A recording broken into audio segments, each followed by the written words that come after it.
Thanks for joining me, and the purpose of this video is to show you how to take a regular acoustic kit which you've been using for quiet practice. So this one's been fitted with the Remo silent stroke heads, which, if you don't know what they are mesh heads, okay, and they're literally covered in tons and tons of small perforations, which allows for quiet practice. So let's just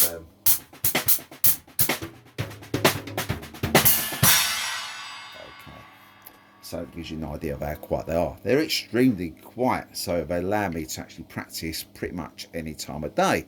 Now, ordinarily, if you've just got the one drum set, in a gigging situation, obviously these would not be practically, it wouldn't be a feasible option to go out and play Remo silent strokes on top. So you'd have to obviously change the edge each time you went out into a rehearsal or a gigging situation with conventional heads, and obviously when you come back you've got to do the old process over again. Now, hybrid drumming you may have heard of, and I'm actually into electronic drum sets, okay, and I have, as well as this, my acoustic setup, I have one of these. This is a Roland TD50. Now that is the top of the range kits that Roland do, or was, okay, I should say. But you needn't have a Roland TD50. You could have any Roland kit or any Roland module to do what I'm about to show you. So the first thing is, I want to show you that what I've gone through my Roland TD50 are conventional sounds. I'm just going to play some. Okay. So you can hear, obviously, we're triggering sounds there. Let's come back round. Now, it's also possible to share and play those very same sounds with doing nothing at all. Okay, once set up, that is. Okay, so if I go now, you'll hear I've got exactly the same sounds. Now, how is that possible? How can I also have sounds? And obviously, I can make that, I can turn my quiet practice now into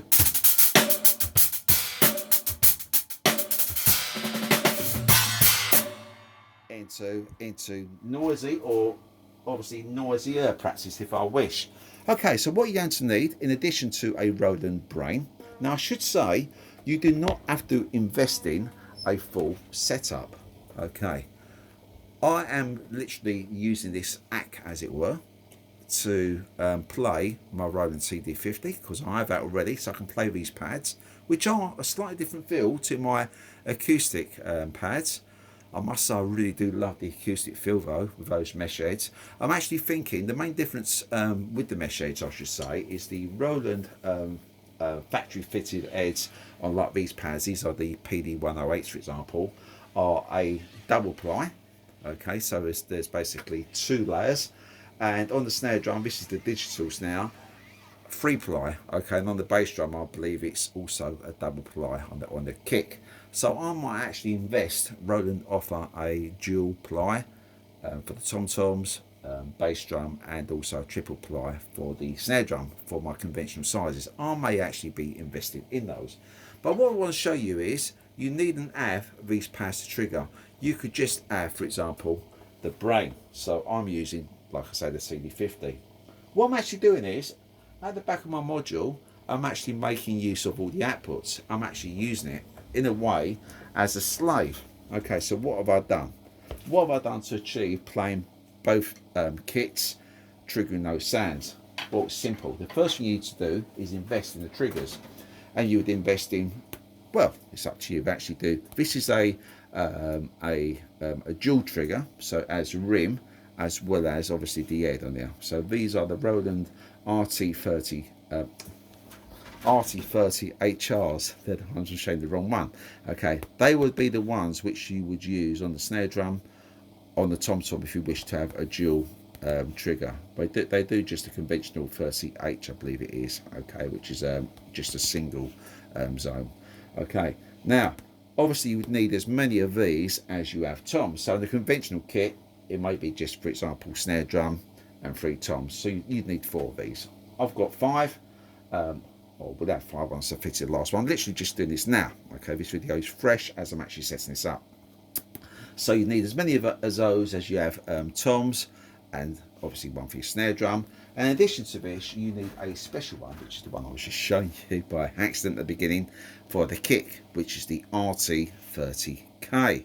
Okay, now ordinarily you would have to literally, if I wanted to make use of the Roland brain, I would have to pull out the actual cables at the back from the TD50 kit, and then obviously insert the actual jack cables into the back from these triggers on the acoustic kit.